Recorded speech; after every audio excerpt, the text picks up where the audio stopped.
Hey, if you have a Samsung dryer and we pay attention on here, there's a gap. Filter is not go all the way, and that's tell us something.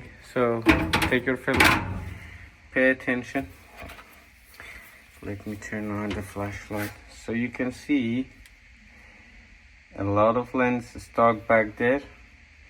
So just clean that one.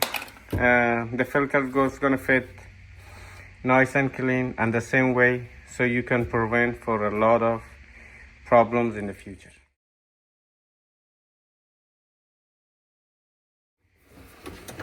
So there's some talk here, so we just need a toothbrush. We can clean them.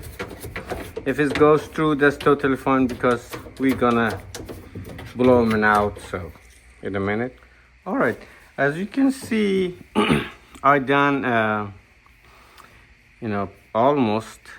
So those are, so you have some, you don't need some special tools. I just use this one. This is a used one, so once a while I just clean them. But you can use a long screwdriver, a stick, or whatever you have in your home.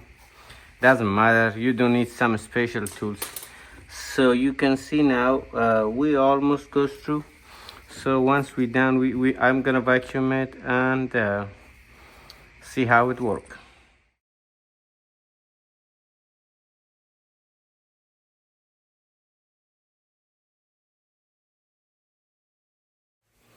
Alrighty. So first thing is even, so we clean, and the last thing you have to do, and we just blow some.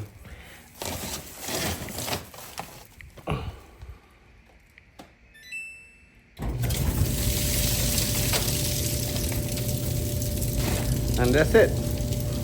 And hope this video help out. If you like it, just like, comment, and subscribe, and see you next videos for more tips.